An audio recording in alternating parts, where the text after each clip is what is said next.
So today is the 5th of April, 2020. I have no idea what number quarantine day this is by technicalities. But since,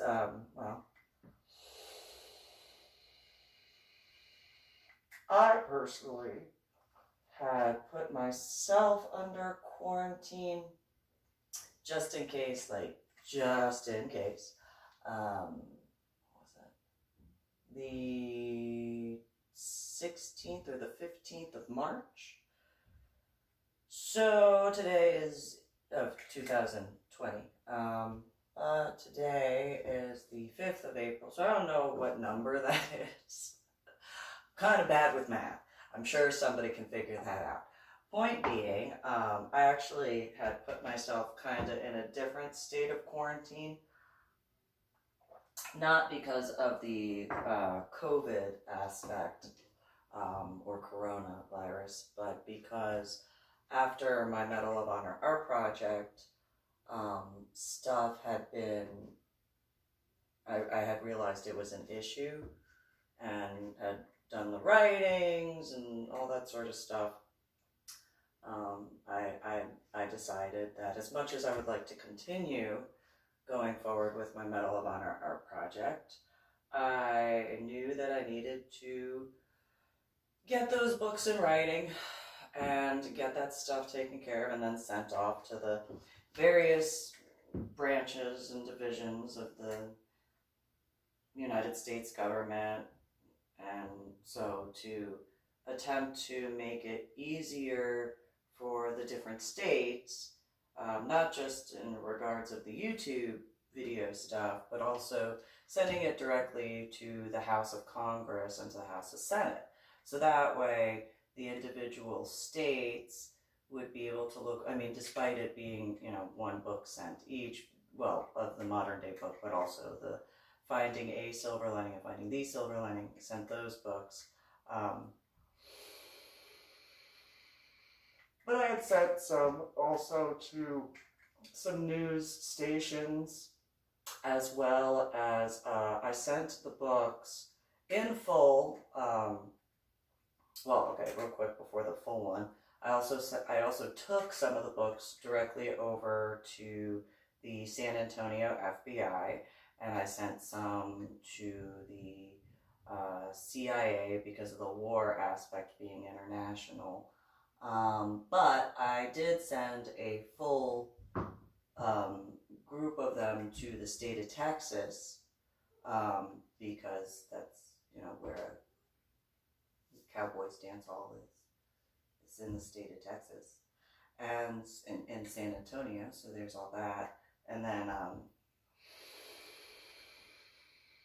though I did send it for the religion aspect, for the tax exempt thingamabob, but I kind of figure that with the corona thingamabob going on, that there'd be lawmaker guys that would be able to look through it. I could be wrong. They could be, doing other stuff, I'm sure, but they'd be able to look because there's the time. And then I sent the whole series of all the books that I wrote this far to Angel Moroni's Church of Jesus Christ of Latter-day Saints. I did that for a couple of reasons. Today, being Palm Sunday, and, usually there's church services on Sunday. Not in anything against towards Shabbat on Fridays. I've been kind of doing a lot of the YouTube video stuff, so there's all that. But I had sent that to Angel Moroni's Church of Jesus Christ of Latter-day Saints, founded by Reverend Joseph Smith. Although, again, now I really truly understand why they call themselves the Mormons. That truly is a tongue twister, which is kind of funny in other ways, just not in a sacrilege way, just different sort of way. Anyway, so there's the aspect of Well, I'm fairly certain the first whatchamacallit, the first alert in certain regards that I had done in reference to my biological sister, I'm fairly certain that that mom was a part of Angel Moroni's church of Jesus Christ of Latter-day Saints. I mean, the whole family, of course. But I'm fairly certain that they were or are. Fairly certain. I'm going to guesstimate that. And then whatchamacallit, and since some of the stuff is kind of report looking-ish, I kind of figured, keep up with that. And then also because, well, going through the different history aspects of what Reverend Joseph Smith went through in certain regards, in the historical aspects, I kind of figured there were certain similarities in certain regards. So I that was another reason for sending the info to the headquarters in Salt Lake City. Plus, I got to see the Salt Lake City. I didn't get to go inside. I admit that. I didn't get to. It looks so pretty. But when I was in Arizona after that whole thing with Cowboys Dance Hall and what happened with my daughter, and obviously well after landing at the bottom of the ocean near the Vandenberg and surfacing, well after that, I had stopped at a vape shop. And one of the guys that I spoke with, we were talking, and I was like, yeah, I have issues with technology. Told him about my head injury on Palm Sunday in 2000. And then he looked at me, and then he looked at my now ex-boyfriend, Jesse Leroy Hoover Jr., and he said, how did you meet? Like, have you two been together for a while? And so then I told that guy about how we met. And that guy was like, so are you planning on staying in Arizona? And I said yes. And then my now ex-boyfriend said, no, we're going to go north. And I was like, what? What do you mean? I already started speaking with someone at a church. I started getting James squared away at ice skating and stuff like that. And so then that guy at the vapor store, they were just opening up the shop. It was in a business center. He had said, well, if you're going to go up north, where are you looking at up north? And Jesse had said that he was thinking about Alaska. And I said, oh, well, I want to do a scuba dive during the Aurora Borealis, but that's kind of far. And so the guy at the vapor shop said, you know what? You really need to drive through the state of Utah when you go. Like, once you hit the, I forgot what road he said, but once you hit this one area, you need to, instead of going through, I forgot where he said to not go through, but then he was like, you need to go through Utah. And then you'll go through Salt Lake City. And I said, oh, what's Salt Lake City? That sounds like a nice place. And that guy was like, uh-huh.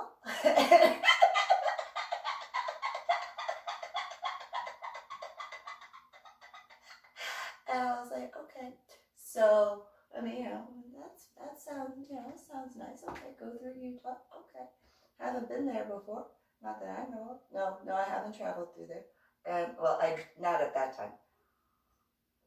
And, whatchamacallit, that guy and I spoke for a really long time.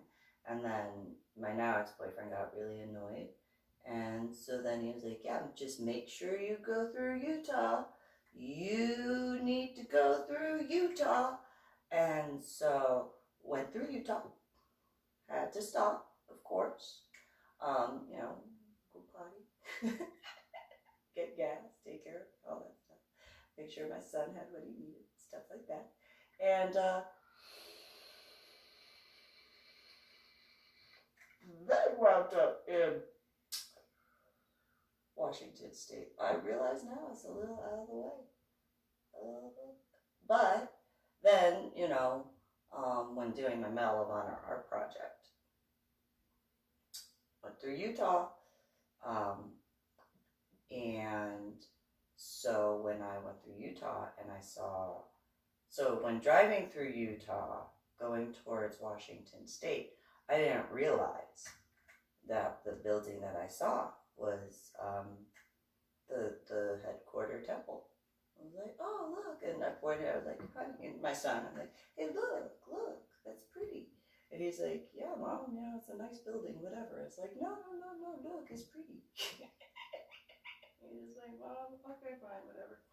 And so then, you know, wound up going through there again, and I forgot about that part until recently. Like, right now, I have memory issues and cognitive issues, so, yeah. But, so had gone through Utah, and I got my 2 Medal of Honor recipients of the 4 that I could find in the state, but I only found 4 online, and apparently there's issues with that. And so, but I wound up driving past the headquarter church, and I was like, "Ooh, that's so pretty," and like it was so pretty that I almost forgot to keep my eyes on the road because it was like, oh, I want to go. No, I gotta go. Oh, I want to go. No, I better keep going straight. Oh, it's so pretty. Okay, I gotta pay attention to the road. Because they have a really pretty garden. And I had never seen a church that had like parking attendants that were like, hey, this way. So pretty. And the architecture is so pretty. But going on about it, oh, and then I wound up meeting elders and sisters from Angel Moroni's Church of Jesus Christ of Latter-day Saints. I did. I might have met some beforehand, but in specific after starting my Medal of Honor art project, and then winding up at the Lodge Madrona apartment complex, wound up meeting some sisters from the Jehovah's Witnesses Church who came by, and we talked and we did some Bible study stuff.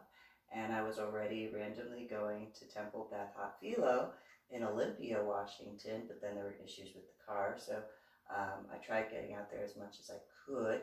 And then I also went to Temple Beth El in Tacoma, but while going to Tuesday services, sometimes Thursdays, and sometimes Sundays, at the Jehovah's Witnesses Church, I got visited by the elders from Angel Moroni's Church of Jesus Christ of Latter-day Saints, and they were the ones that told me first, the elders, about how noisy my neighbors were that were living in the apartment above me.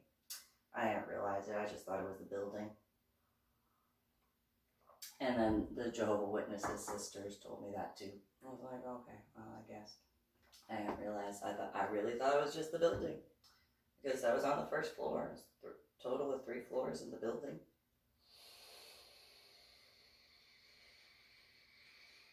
But, yeah, so those are some of the reasons why I sent the whole thing. And then also, because apparently, like, I realized it, I just don't remember when, because there were a bunch of people that were like, how could you vote for Mitt Romney? And again, like, kind of similar to, you know, voting for McCain. Dot. Fill that one in. But apparently, you know, one of the biggest issues people had were that he and his family are apparently members of Angel Moroni's Church of Jesus Christ of Latter-day Saints, founded by Reverend Joseph Smith. And it was just one of those that doesn't matter to me in the way it does to you. And so there's a few other reasons. You know, like there were, during my Medal of Honor art project, that is the only symbol I had to look up for the different spiritual symbols for military markers. That was the only one I had to be like, okay, what is that? And I had, the symbol is kind of like the never forgotten military flag symbol, but with a trumpet, and then it's in a circle. And so, because I looked to see what prayers they say, and on their website, each website I went to that had Mormon stuff, for sure, had the Revelations quote. So that was why I painted that on the 3 different ones, such as David Bleak, who's in Idaho, near the Hawkbill submarine hull. And then there's that military museum, and then there's the torpedoes. I mean, they're the ones outside have been, deactivated, of course, but, they were live. They were live rounds. I mean, they were live rounds. There's no denying that. And they're not models. Just saying. And so, kind of figured that, and then the 2 other ones that I found, I know one was in Utah. I don't remember where the other one was that had the angel Moroni symbol, because apparently that's what that is. So, in conjunction with that spiritual stuff, and the books and all that with my Medal of Honor art project, then I'm very upset that was messed with. I know I'm not the only one. I know that. I just might be a little bit more, because I had to clean up the ones that I did, so I'm kind of still pissy about that, and I have every right to. But also, I mean, I am medically retired from the Army branch of the Armed Forces in the United States of America. Just saying. And then I did learn how to do the rubbings for the markers back during confirmation class in New Jersey. And then there's kind of a weird little irony.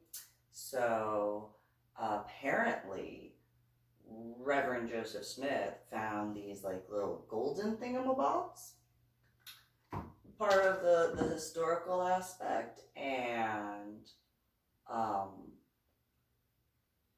then there was William Tennant, who was originally buried underneath Old Tennant Presbyterian Church, and nobody wanted to listen to me in the entire congregation when I was like, hey, maybe you should leave that there. Like the British were prevented from desecrating that. That's why, General George Washington's and, underneath the church. But they didn't listen to me, and then, I don't think anybody else read the symbols that were engraved on or in the exterior and the interior of William Tennant's coffin in the 1990s. I think I was the only one who paid attention to that. And if I wasn't the only one who paid attention to that, but I was the only one who could read that, then that's like a whole other aspect of a weird coinky dink when it comes to Reverend Joseph Smith. And I have my Reverend thing, so there's that. That's kind of another weird coinky dink. But anyway, so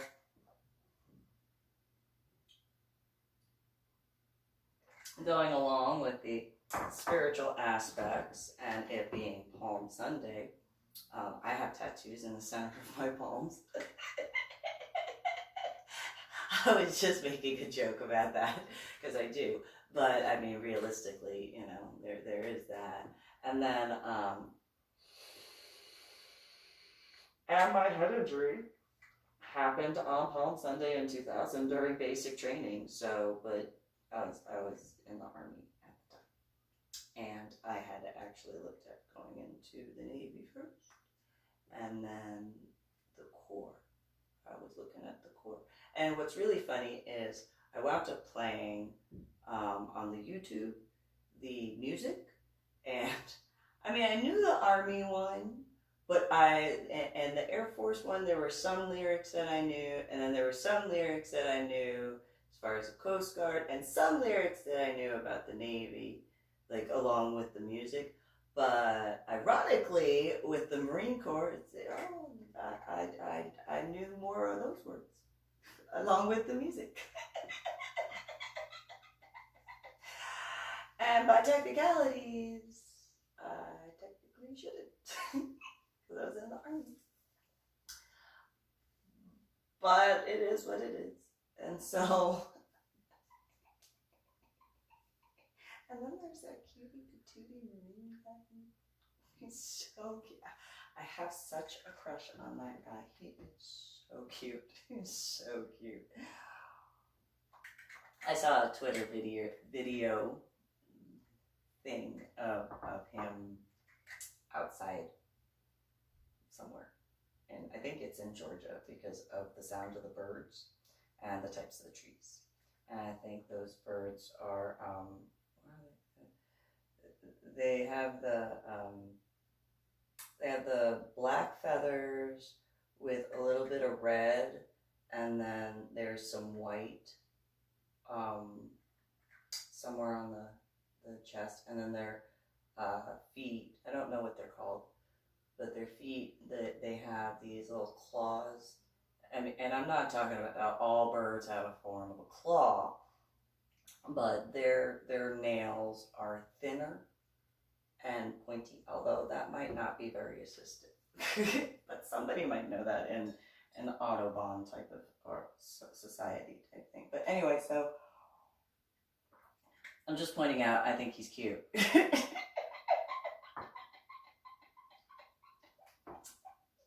And he has an accent, which just... Anyway, going...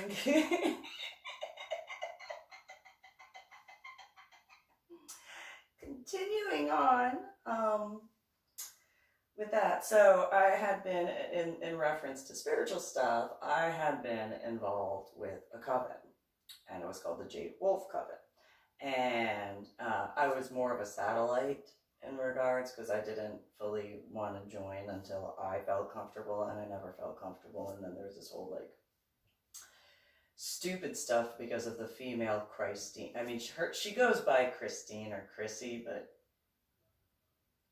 just because it annoyed her so much when we discussed Christianity, whenever she had annoyed me, I would call her Christine, and she'd get mad and say, "Don't call me Christine." And I was like, but that's how you, if you look at just the phonetics of your name, you know, Christ, and, you know, and I even brought that up to her. I was like, how can you not believe in Jesus Christ, but consider yourself to be a Satanist?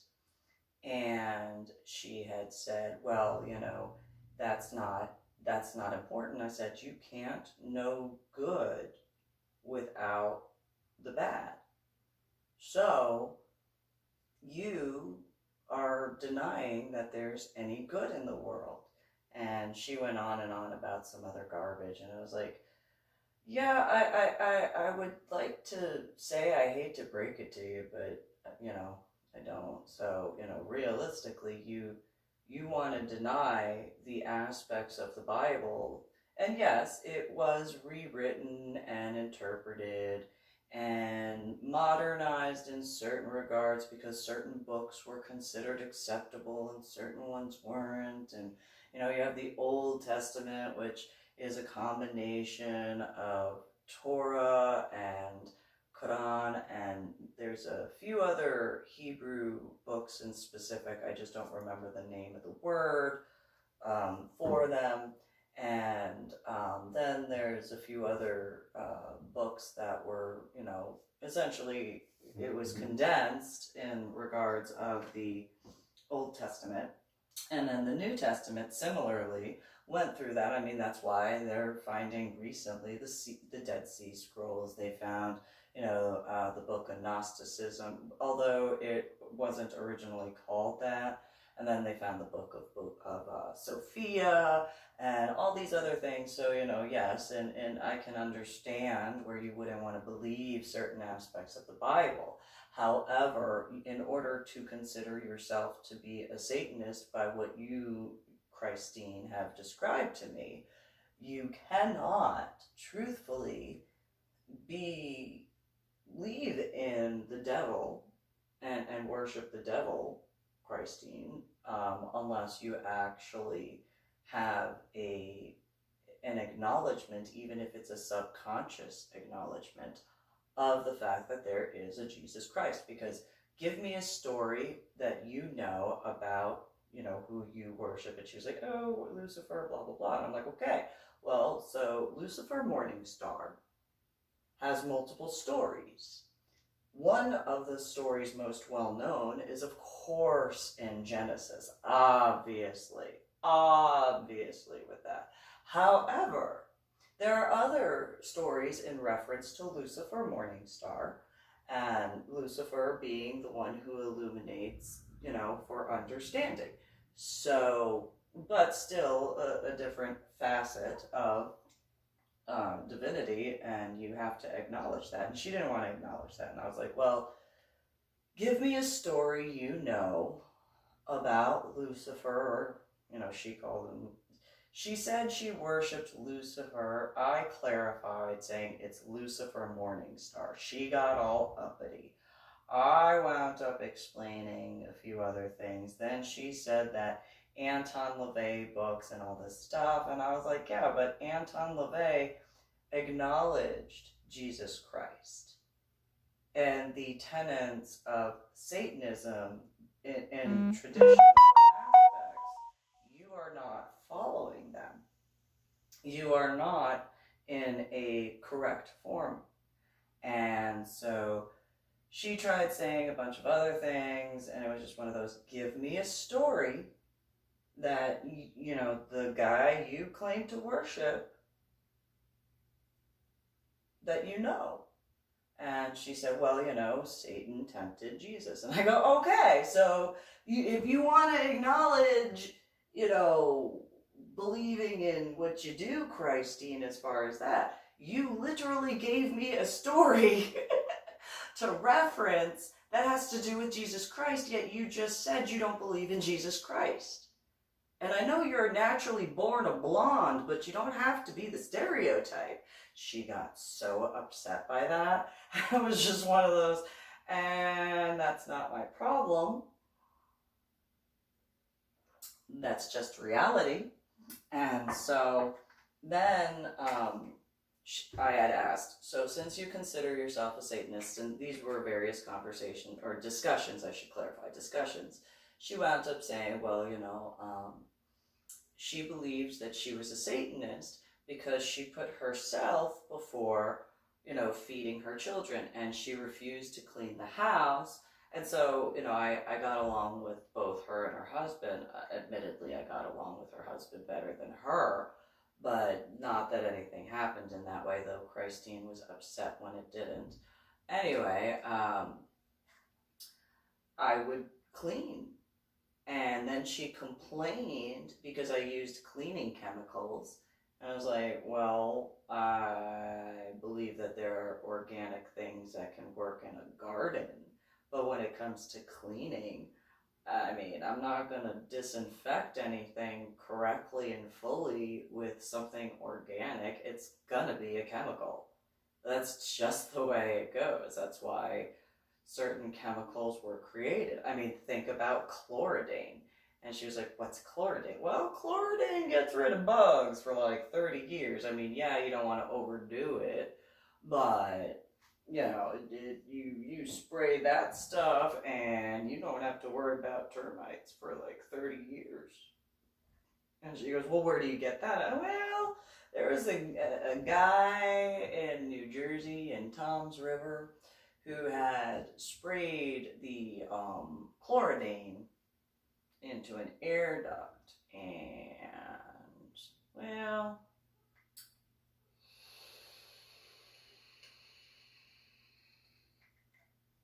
that family loved to die, and so they don't use chloridane anymore. Although it does get into the water supply when overdoing it because of people not knowing how to put it down correctly. But nonetheless, you know, that's what it is. So, but it gets rid of bugs for a long time. You don't have to worry about that, you know. And she was just like, well, I prefer organic. And I'm like, yeah, but you're not going to be sanitary ever if you only use organic stuff to clean. I mean, realistically. Next, why don't you tell me you prefer to clean with vinegar? And then she actually said she preferred to clean with vinegar. And it was like, ew. I mean, vinegar is good for some stuff, but not to disinfect stuff so people don't get sick. I mean, you don't want to, and so she would do this over dramatic anytime I was cleaning. And it's like, oh, it must be cleaning out your lungs from all the garbage that you're spewing. She did not like that metaphor at all. But it's kind of on a quick little side note, a little irony. Before, actually, I will tell this story before going into that particular point. So, being a part of a satellite aspect of the Jade Wolf Coven, the first ritual that we wound up doing together as a coven, I wound up casting the circle because nobody in the coven knew how. I was like, okay. How long have you been established? And Jamie, the one who had started the coven, had said, well, you know, since like, I think she said 2001 or 2002. I was like, and you don't know how to cast a circle? How long have you been practicing? And she was like, oh, well, you know, we've been, she said she had been doing it for years. I'm like, and you don't know how to cast a circle? She was like, no. And I'm like, okay. So did that, and then, you know, the ritual as far as that went, and because it was a solstice or something like that. And then another one in reference to, they had wanted to do the Ouija board. I was like, yeah, well, I'm going to cast the circle. And at that point, Christine was like, well, I think I could do it. I'm like, no. If you have to say you think you can do it, especially when it comes to utilizing the Ouija board, I will not allow you to think you can and then you not know exactly what to do. Because absolutely not with the Ouija board. Not with a divination tool such as that. Absolutely not. And so I had cast the circle, did the whole thing, and I've discussed in prior videos before, as well as writing in reference to Christine got extremely excited because one of the spirits that came through had spelled out his name of Damien. And I was like, oh, Damien, is that you? Because he had alerted me of certain things before, but in a less traditional sort of way. And Christine was like, oh, yay, it's the devil. And I was like, what would make you think it's the devil? The devil is Lucifer Morningstar, not Damien. What would make you think Damien is the name of the devil? And she was like, oh, haven't you seen that movie? And then I went over the aspects of not having seen any movies that were above certain ratings, and by that time I think I was literally about to turn 21, or I had just turned 21 at that point, biologically. No, I wasn't 21 yet. No, I was. I turned 21 that year. It was 2004. So I was 21. Yeah, I was 21 turning 22. And, or I was 22. Whatever. It is what it is. Point being, you know, I had to prove to them that it wasn't who she thought was the devil. And I was like, yeah. So I took my hands off of the board, the little plastic piece thingamabob, and I was like, you guys, put your hands on it, and I'll ask the question, and I guarantee you he's going to answer it, and you won't be able to get that because you wouldn't know. So I asked a couple questions that only Damien would know, and he pointed them out, and I was like, yep, that's Damien. And when Christine tried to say, no, it's the devil, without anyone's hands on the little plastic moving thingamabob, that thing went straight to no when she said, I was like, I told you that's my friend Damien. And it went to yes. And I was like, what's up? High five. Miss you.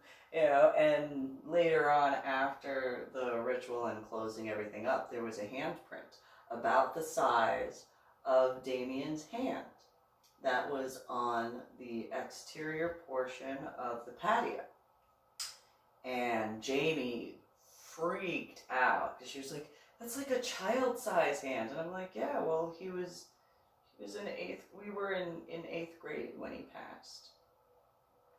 And he was a young 8th grader, so, you know, of course it's going to be a smaller hand than an adult hand, because she had checked her son. Jamie had checked her son's hand size. She was like, I cleaned the windows before you guys showed up. It's like, yeah, I told you it was Damien.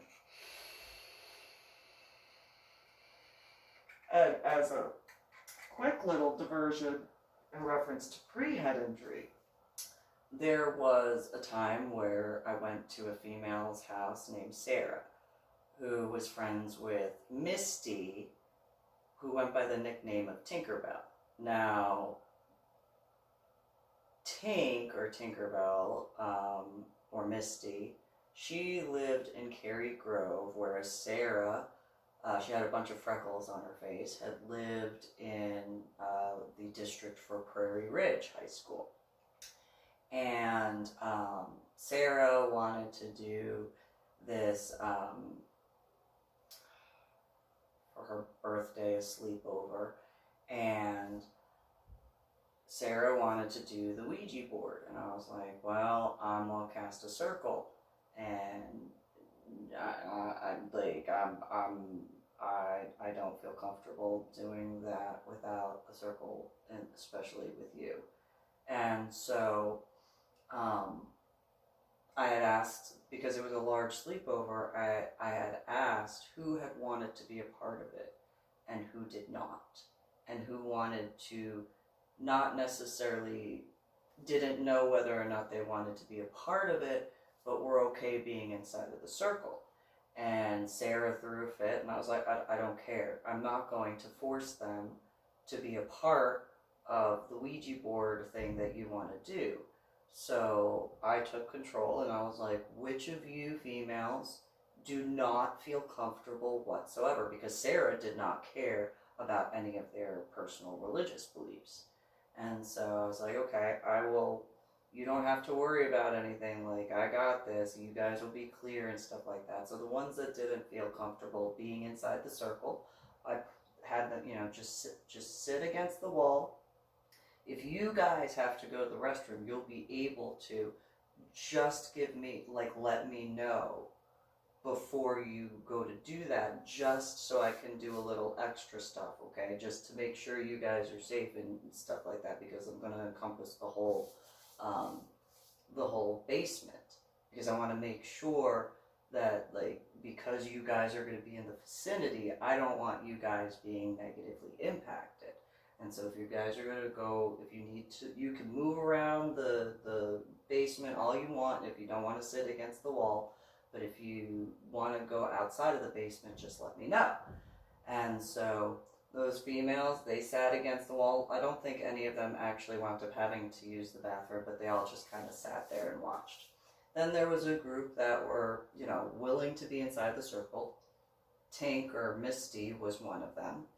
And then Sarah and a few others were like, yes, let's do the Ouija board. Fine. Well, let me find what I can. So I got 4 white candles for the different corners and 2 white candles for the lighting up of the area, and some salt and some water, and did, you know, those who know how to cast circles understand those different aspects, and set up the whole thing. And by the time we get to this one point, the people that were inside of the circle were like, we don't want to be a part of this anymore. And I asked them, do you want me to open a door so you can go into the next level, so that way you don't have to be directly involved and you could be outside the circle? Every one of them, including Tank, Misty, nope, just stay here. Okay, fine. So Sarah's doing whatever she was doing, and it was kind of like an interim sort of way, or intermission-ish, I guess. And, you know, one spirit had left, and then another one was coming through. And I was like, okay, you know, whenever you're ready, let's do this. And Sarah put her, you know, 2 fingers or whatever on the thing, and it's like, okay. And then it wasn't necessarily, it was a spirit, it just wasn't a dead spirit. And I was like, okay, well, we're going to actually have to hold hands for this one. She's like, okay. So we held hands, and I asked Sarah what she saw, and she described, I don't remember what. So, well, I am seeing this female who has really long, dark brown hair to about here, or, well, I had said a few inches below the shoulder. These very unique eyes, a tan but a light tan complexion, hourglass figure. She has this flowing skirt dress thing on, and she has this blue, matching her dress, kind of ribbon around her eyes. And at first I thought it was Lady Justice in certain regards. And then there was something that just kind of caught my attention, and I was like, okay, I need to back up for a second. And so I told Sarah to let go of my hands, and she did, and she's like, what's wrong? And I'm like, I look over, and it was at the south candle, and there was a spider that crawled out of the candle, which, what? What? And I mean out of the flame, out of the wax, down the side of the candle, and then started walking around in a counterclockwise around the circle of the votive candle, faster and faster and faster. I was like, that is not normal to occur. And when I look up, I see Misty, or Tink, and she is just holding onto her leg. She's in the fetal position. She's rocking back and forth. I'm like, hey, if you want me to open a door so you can, and then she was out of the circle. Every single one of the candles went out.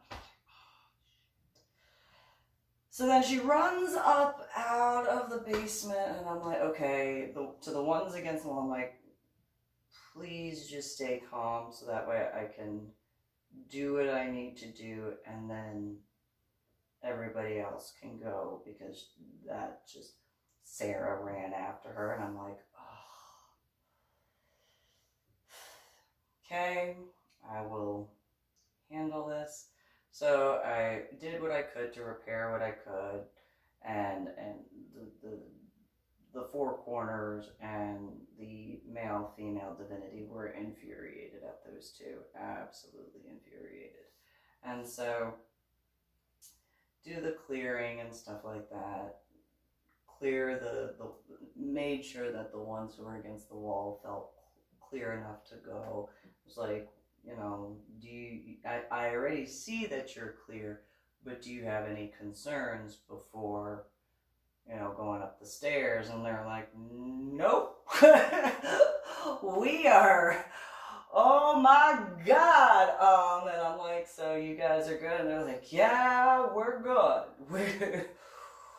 Ooh. And so later on in the sleepover, everybody was like kind of drawing and like doing makeup on each other. And then somebody, I think it was Sarah, who had said, let's just like doodle on each other's faces now that we've, you know, done the makeup aspect. And nobody had done makeup on me. I was just like, I don't want to wash this off. Like, if I do makeup, I'll do it on myself, or I'll have a professional do it. And like, not to be rude, but I don't want any of you doing my makeup. No offense. And so, whatchamacallit, because Sarah had paired everybody together who was going to do the makeup, and I was like, yeah, I can do Tink's makeup. I don't want her doing mine. I just, no, that's okay. Personal preference, not unless she becomes a professional. And so I wound up, you know, after Sarah was like, oh, you know, let's doodle on everybody's face, I wound up drawing an eye on Misty's forehead. Well, Misty freaked out when she saw it. She's like, ah, and just wound up being taken to, her parents had to come pick her up because she freaked out so bad. It's like, well, I mean, I didn't do that on purpose, technically. But you said draw whatever I wanted, so I drew an eye on your forehead. You gave me permission, so that's not my fault, technically. That being said, it's kind of interesting because Miss Melania, in certain ways, kinda looks like the spirit of the female that I saw when in the circle. I don't know what she was doing. It's Crystal Lake area of Illinois, but point being, you know, it was a Russian-ish outfit, and I mean, I don't know if she's from Russia, but she could have had a gown on that was in certain ways like it or similar or something. But there were certain little lighter, kind of golden brown highlights in that particular female's hair. Anyway, going back to the aspects of whatchamacallit, the Jade Wolf Coven aspect. So Christine wanted, when I was staying at her and Mike's house before getting my apartment during the first separation from my now dead ex-husband, Christine had wanted to do the Ouija board, and I was like, I don't think your husband's going to be okay with that in the house.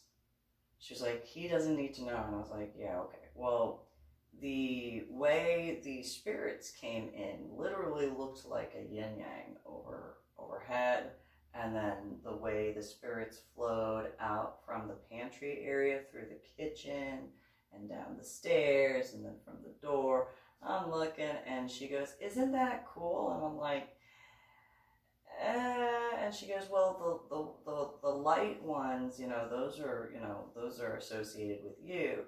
The dark ones are associated, Christine said, with her." And I was like, "Okay, what does that have to do with the fact that I don't think we should continue?" And she was like, "Oh, birds of a feather." I was like, "Yeah, I guess, but I do not.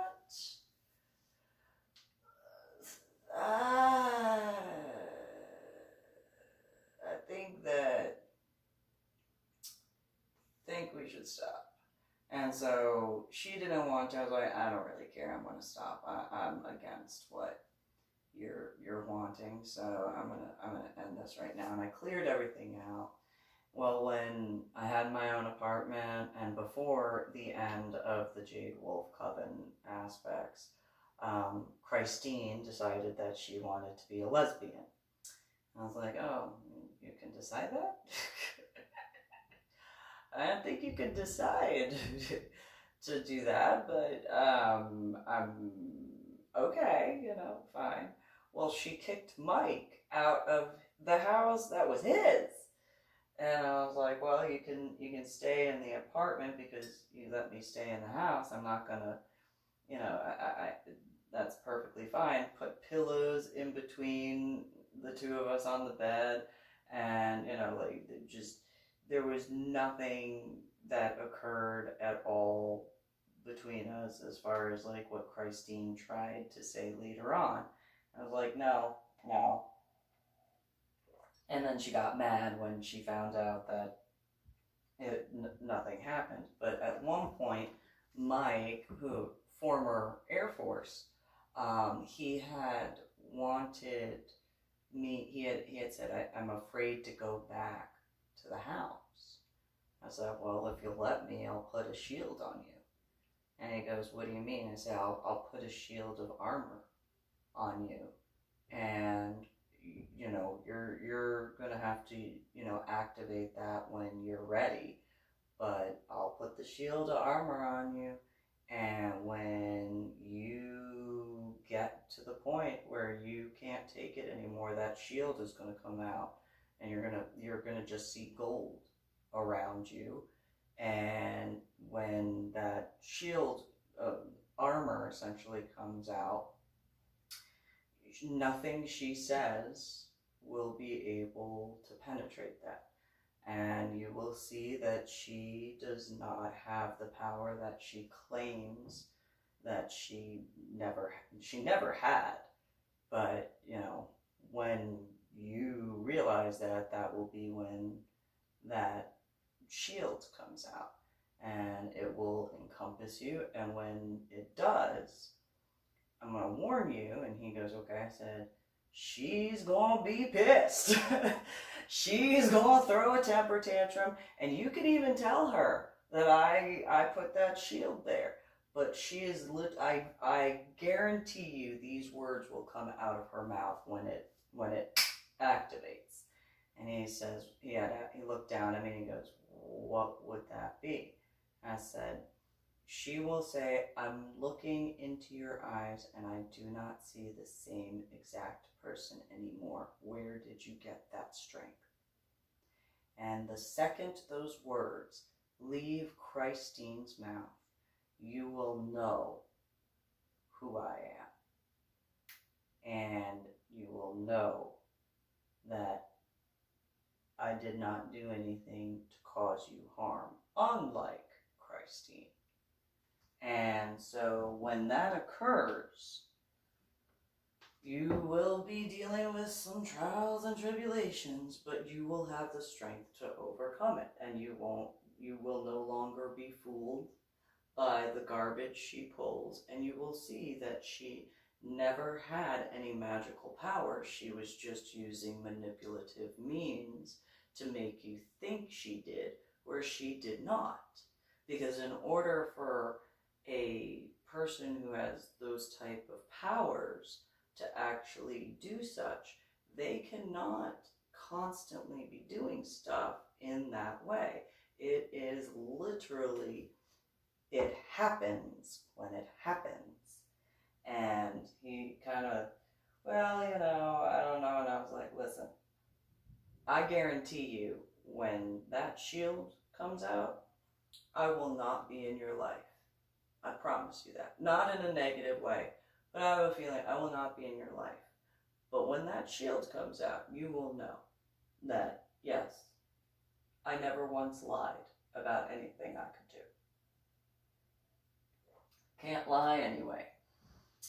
And so if Christine ever wound up using those words, which I wouldn't doubt that that actually did occur, granted, Mike would be the one who would have to state as such. I guess you could make the joke that instead of it being the Antichrist, it's Antichristine. In that regard. But also, the other point that I had to tell those stories to is, I do not like the N-word. It is a personal thing. I have literally gotten into a fight that I can remember pummeling a male and like just beating him. Nick Robinson, Joy Hoover's boyfriend, in Crystal Lake South. I think it was junior year. And he had used the N-word, and apparently he wasn't speaking to me, and he was speaking to a guy behind me, and it was just one of those, I don't care, I don't like that word, and now I have friends back on the East Coast that would be mad at me if I didn't beat her. Though I said that to him after I had beat him up, and the teacher that came out to be like, all right, you know, Susan, what are you doing? Well, you know, he started it, so, but since you want me to stop, fine, I will. And that was essentially me wiping his blood off of my hands, and I was like, well, you know, there you go. You can keep that. That is yours. You can keep your blood, I don't want it. And just...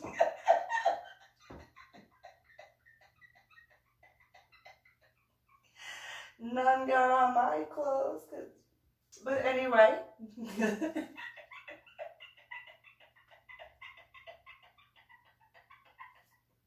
I did have to wash my hands because of the little folds in the knuckles. But other than that, that was it. And so, Joy Hoover and the rest of the cheerleaders were so mad at me for beating up Nick Robinson. I still don't care. And then I recently found out that Kenny didn't like him, so that's a late added bonus, because Kenny,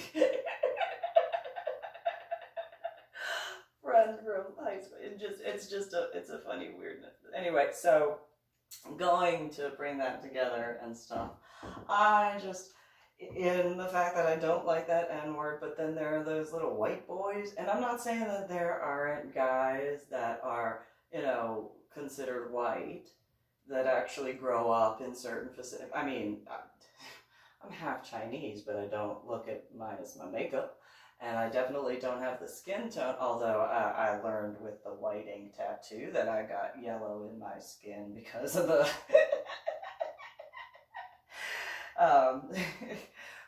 my biological father's side, it took 3 times to get it that white. So, you know, I'm just saying. And yes, I realize that is a cognitive issue now because I cannot see the back of my neck. So, a little late on that, but, you know, nonetheless.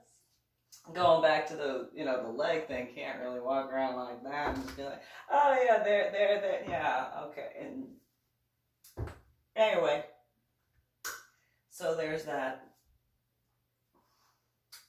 word, and then, then there's the Uyghur, the one with the, the wannabe, although I don't know why they just don't call them wanksters, to be honest, a little wannabe gang leader, because like that makes so much more sense. But maybe they do now, I don't know. But at that time, before my head injury and Palm Sunday in 2000, but maybe which, I was born in the year of the dog.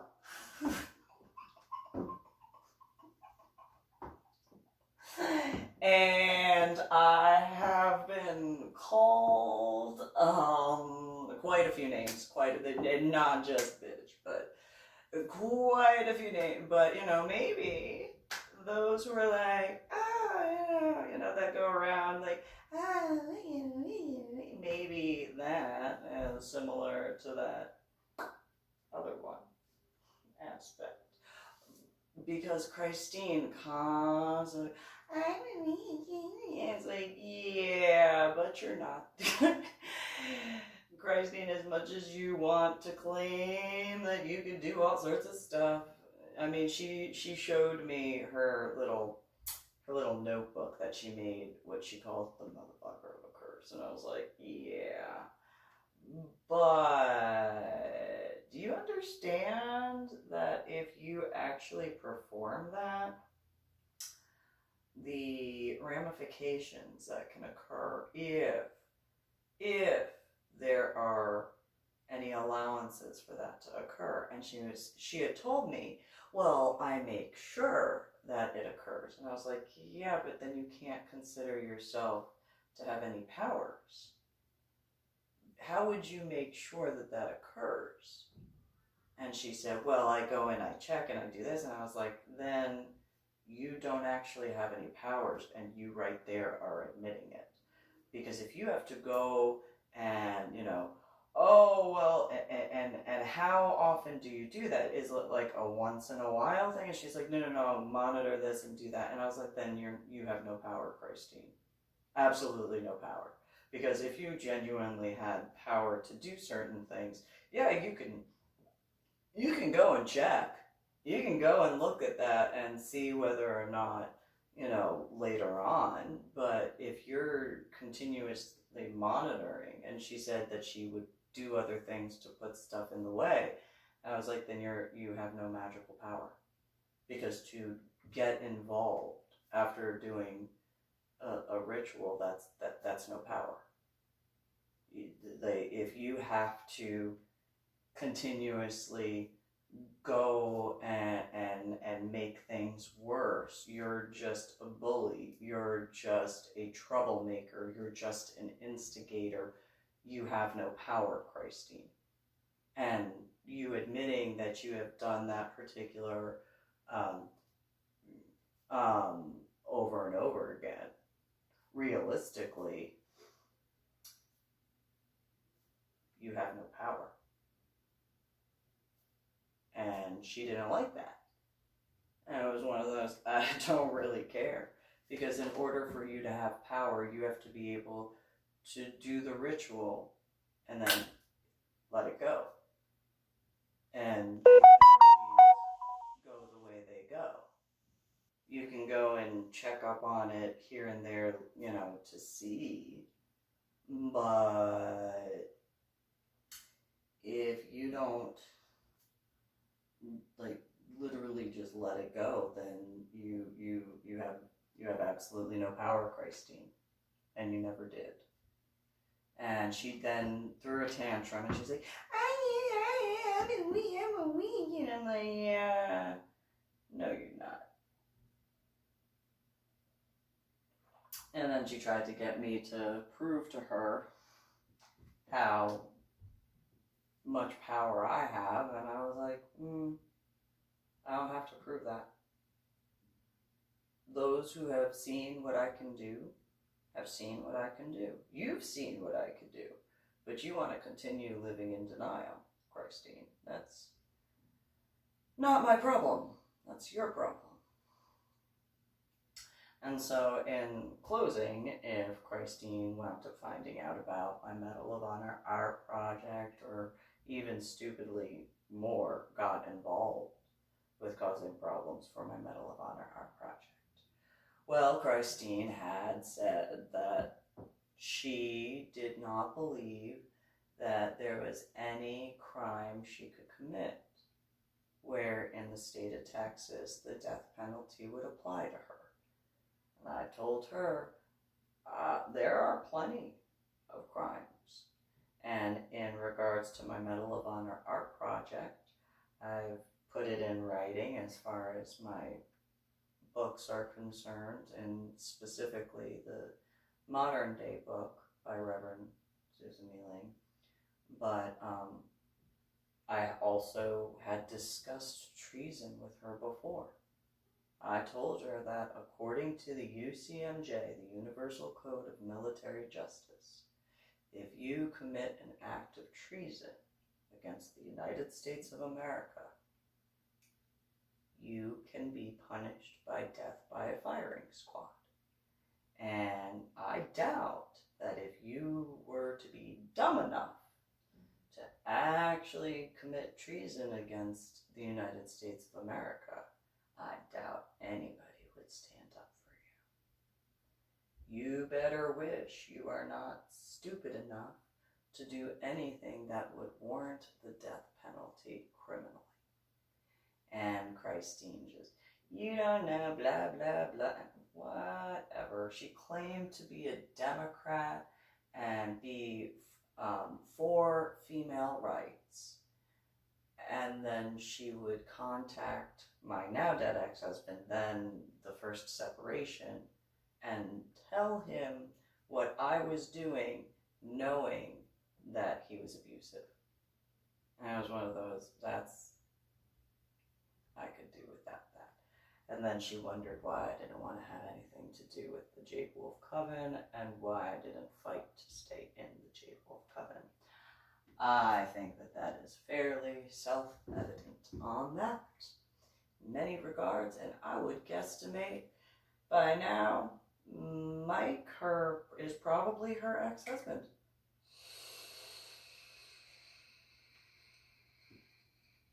And a really quick funny story about Mike, and not in a bad way, but to end on a higher note, or because in reference my Medal of Honor art project, I know that there are plenty of guys who use firearms. So Mike had told me one day he and a group of his friends went javelina hunting. And I was like, okay, wild boar, okay. And he's like, yeah, they're kind of ugly. I'm like, well, you know, what do they look like? Because I might not, like, know specific. And so he described it. I was like, okay, yeah, okay, go on. And he said, one of the group of guys had brought someone that they didn't know. And he claimed to be really good at hunting, whatever it was. And so they did kind of like a starfish thing where they kind of went out from a central point, and then everybody kind of heard pop, pop, pop, pop.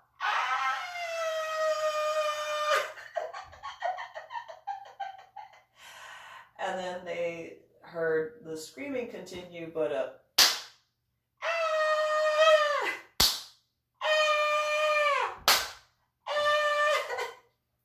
so the guys gathered together, and they wound up seeing the guy that only one person knew at the top of the tree. And the javelina was hitting the base of the tree, trying to shake the other guy out of the tree. And I'm listening, and I look at Mike, and I said, so what type of firearm did he bring? And I forgot, I know I put it in writing because at that time I was able to remember the numbers, but it was something like a 22 or it was like it was something that would essentially just piss off the javelina. Like, it was, it was like bringing a starter pistol to shoot a javelina and then expect it to go down, and it didn't go down. And so then, after Mike had said that after, like, I think he said like 2 or 3 hours of watching that, because everybody was laughing so hard at the guy who brought, I think he bought a rifle. He brought a rifle. It was not a high-powered rifle, that is for certain. And the caliber was not big enough. And so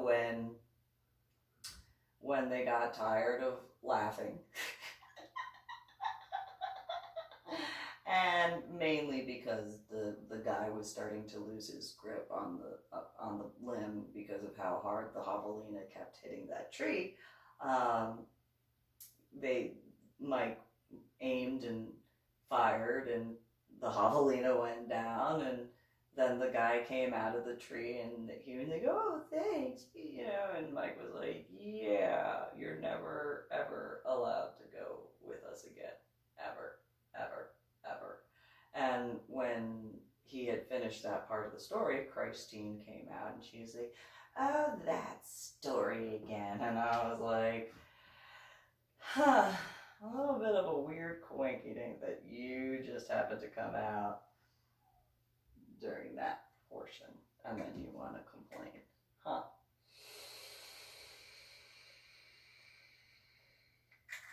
I hope I remember that. I guess I did. That being said, in certain regards, the female who was at the Hosmer hotel in Tacoma, as well as the female from Spokane who claimed to be Grandstaff's daughter, kind of looked like Sarah from Prairie Ridge, but much older. I could be wrong, but just going to point that out there because similar freckles and color of hair. But on that point, you guys have a good day. Happy Palm Sunday.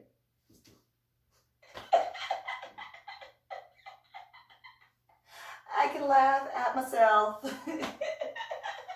I technically do have tattoos in the center of my pussy. So, a few others, but quite a few. Anyway, you guys have a good one. And, somebody knows that cutie patootie Marie. That, what was his name? Jonathan, Joseph? Yeah, hi. Tell him I said hi. And I think that he's a cutie patootie Marine, and I have a nickname for him. But I will only tell him that if I get to meet him. And you guys have a good one.